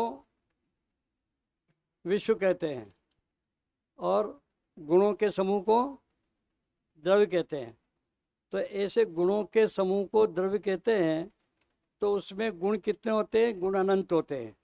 तो अनंत गुण हमारे गिनने में नहीं आ सकते हैं, इसलिए उनका विभाजन 2 रूप में किया जाता है, एक सामान्य गुण और एक विशेष गुण। सामान्य गुण वो होते हैं जो सभी द्रव्यों में समान रूप से पाए जाते हैं, जैसे अस्तित्व, वस्तुत्व, द्रव्यत्व, प्रमेयत्व, अगुण, लघुत्व, प्रदेशत्व आदि। और विशेष गुण होते हैं जो अपने अपने द्रव्य में पाए जाते हैं, अर्थात जो उस द्रव्य में पाया जाएगा वो दूसरे द्रव्य में नहीं पाया जाएगा।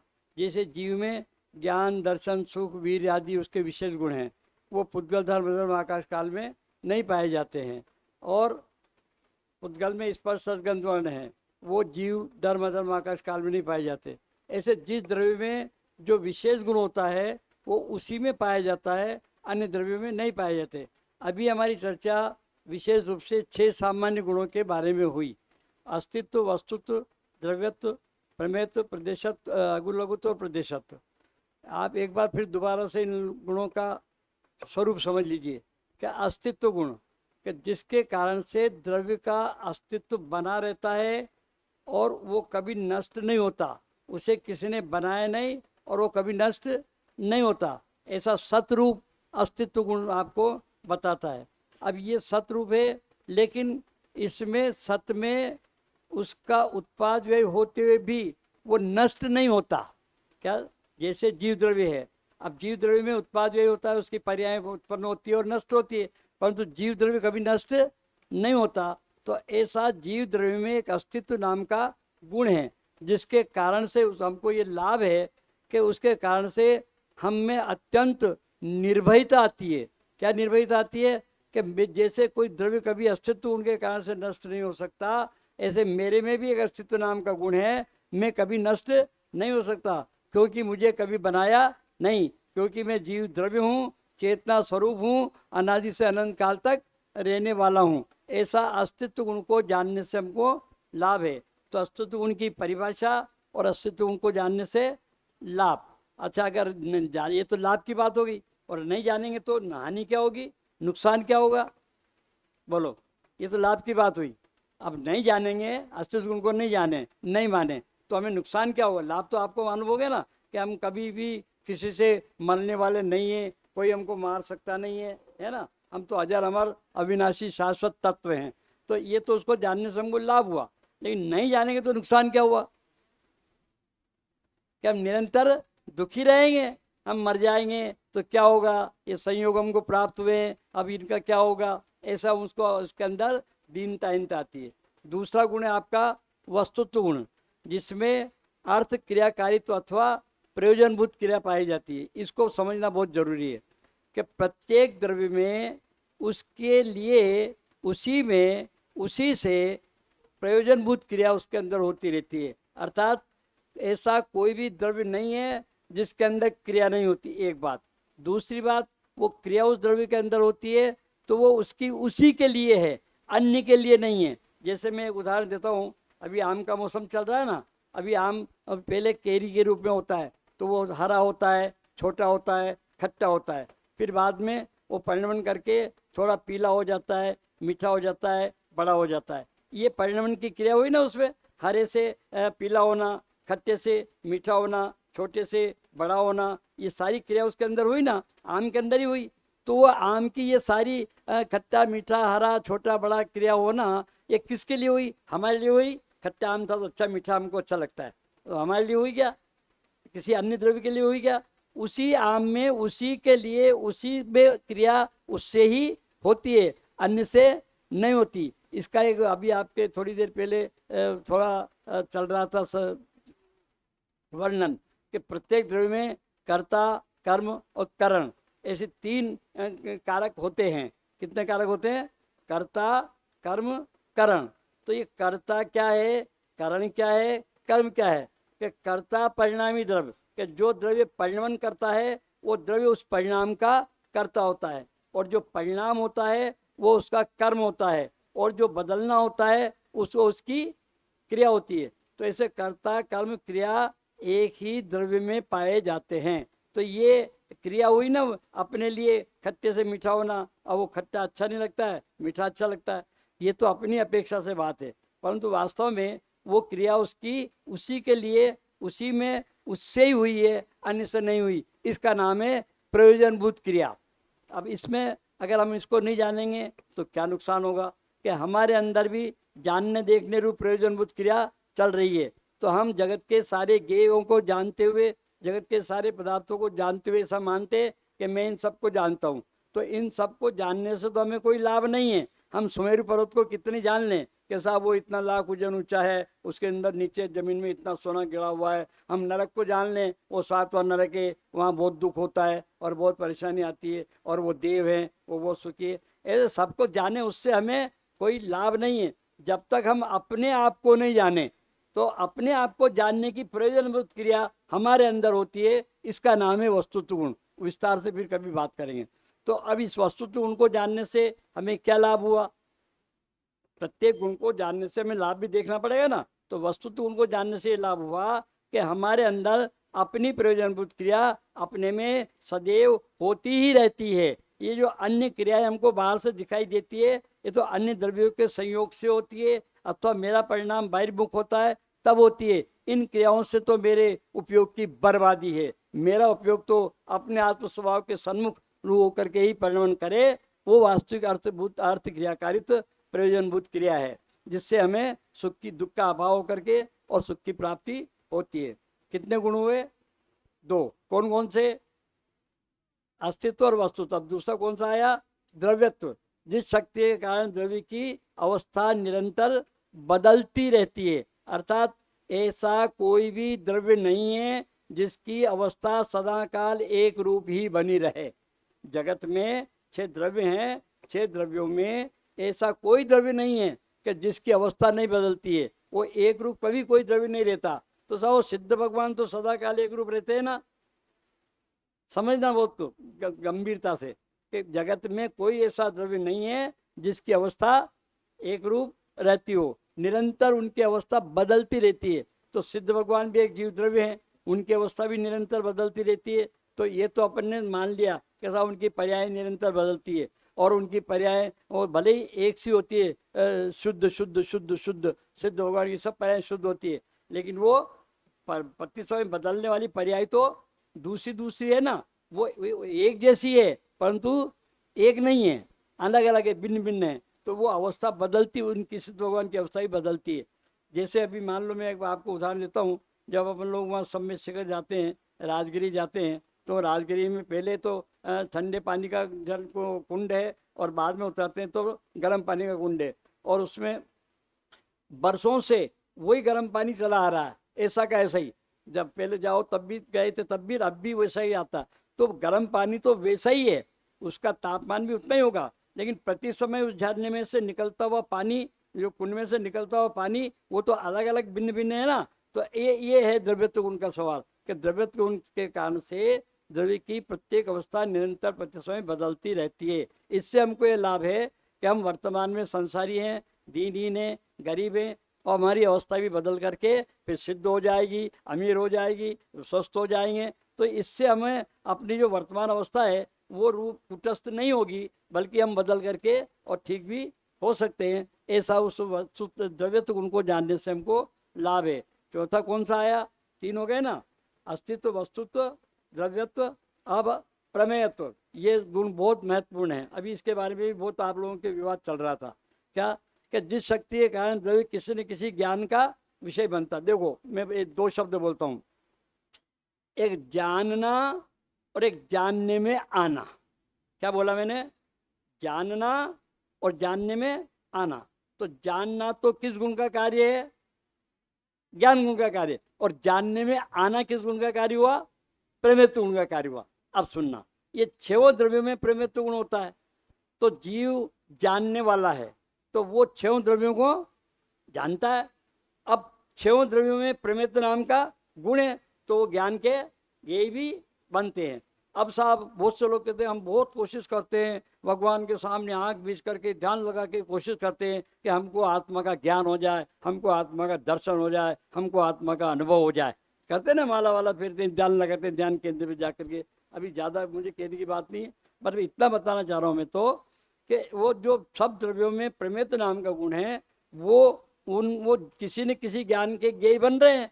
तो जैसे अभी पंडित जी ने कहा था ना कि हमारा सब अनंत भगवान के ज्ञान के ज्ञेय बन रहे हैं, तो ये बात तो सही है। लेकिन अब मैं जीव द्रव्य हूँ, मैं ज्ञान स्वभावी हूँ, मैं अपने ज्ञान से जानता हूँ सब द्रव्यों को, लेकिन मैं जीव द्रव्य हूँ, तो मेरे अंदर भी एक प्रेमित नाम का गुण है। इधर से जो बात आ रही थी ना कि साहब जीव जानता भी है और जानने में आता भी है। तो हम अपने आप को जानते हैं, मैं ज्ञान स्वभावी हूँ और मैं अपने ज्ञान का ज्ञेय भी बन सकता हूँ। जब तक अपना ज्ञान का ज्ञेय मैं स्वयं नहीं बनूंगा, तब तक हमारी सिद्ध दशा प्रकट नहीं होगी, मोक्ष मार्ग भी नहीं होगा। इसलिए प्रमेत्व गुण को जानने से हमें बहुत लाभ है, और इसकी विस्तार से चर्चा करेंगे। इसके बाद कौन सा गुण आया? प्रमेत्व गुण के बाद अगुर लोकत्व। ये बहुत समझने का है। जिस शक्ति के कारण एक द्रव्य दूसरे द्रव्य रूप नहीं होता। एक बात, ये 3 बातें याद रख लेना, इसमें 3 बातें मुख्य हैं। जिस शक्ति के कारण एक द्रव्य दूसरे द्रव्य रूप नहीं होता, एक गुण दूसरे गुण रूप नहीं होता, अनंत गुण बिखर करके पृथक पृथक नहीं होते। ये 3 अगुण लघुत्व गुण की परिभाषा में सम्मिलित हैं। जब तक आप इन तीनों को नहीं बोलेंगे, अगुण लघुत्व गुण आपके पूरा समझ में नहीं आएगा।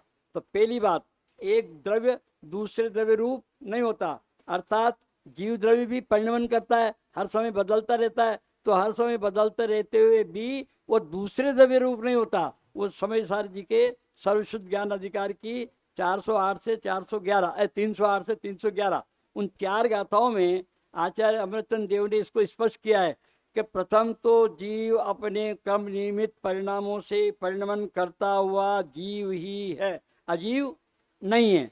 मतलब क्या हुआ कि जीव कभी अजीव नहीं हुआ। वो किस गुण के कारण से नहीं हुआ जीव कभी अजीव?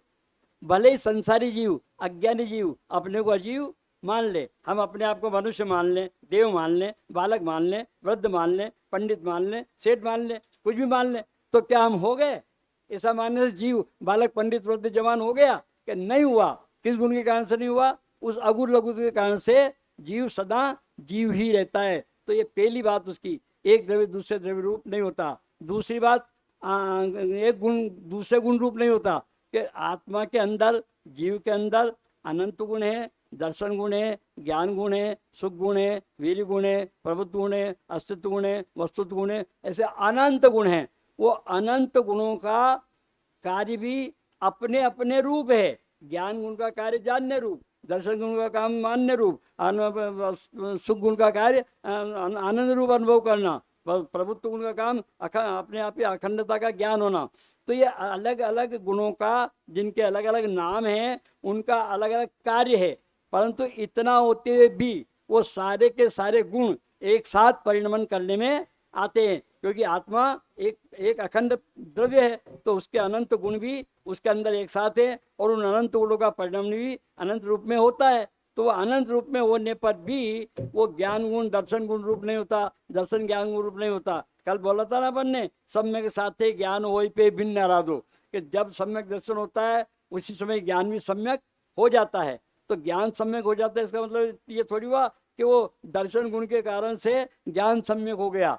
दर्शन गुण रूप कार्य रूप परिणमित होता है, ज्ञान गुण कार्य रूप परिणमित होता है। सभी द्रव्य अपने अपने रूप से परिणमन होते हैं, इसका नाम है एक गुण दूसरे गुण रूप नहीं होता। तीसरी बात कि अनंत गुण बिखर करके पृथक नहीं होते। मेरे आत्मा में अनंत गुणों का मैं गोदाम हूँ, अर्थात मेरी आत्मा में अनंत गुण हैं, तो वो अनंत गुण सिद्ध अवस्था में भी उतने ही है, अनंत अवस्था में भी उतने ही है, मनुष्य अवस्था में भी उतने ही है, नरक अवस्था में भी उतने ही है, और निगोद की अवस्था में जहाँ एक सांस के 18 भाग बराबर जन्म मरण होता है, एक समय में एक सांस के 18 बार उसका जन्म मरण होता है। इतनी सूक्ष्म काया कि जो हमको देखने में भी नहीं आती है, और जिसके अंदर असंख्य निगोद्य जीव उसके शरीर के अंदर रहते हैं, इतनी सूक्ष्म काया होने पर भी उसमें मेरा एक गुण भी कम नहीं होता, और 10 योजन का शरीर होने पर भी महामत्स्य के उसमें मेरा एक गुण भी बढ़ता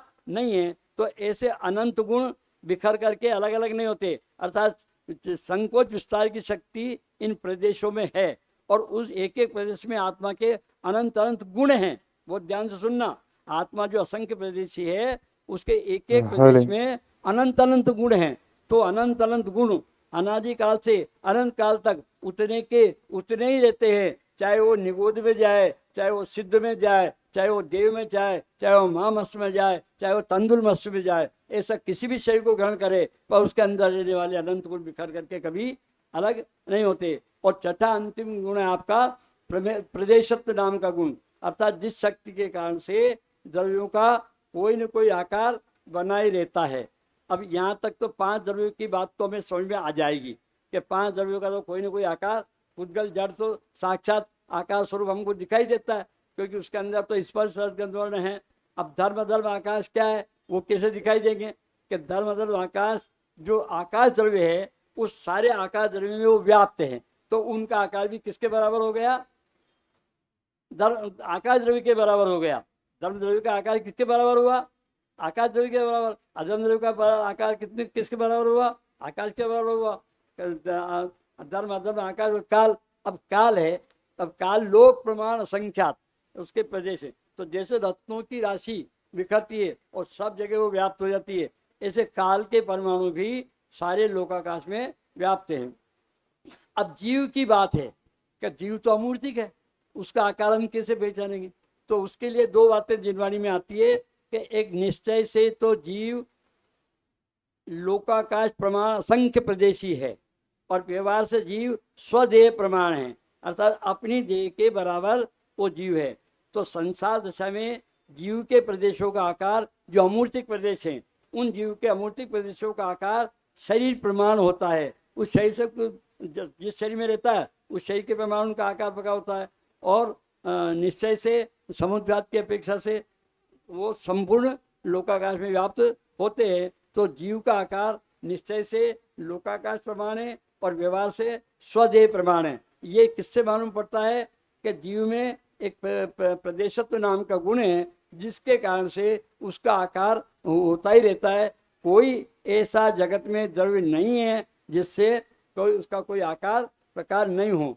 इन 6 गुणों के सामान्य गुणों के जानने से हमको क्या लाभ है, 6 गुणों को जानने। अभी तो हमने एक एक गुण को जानने की बात की, उससे लाभ की बात की।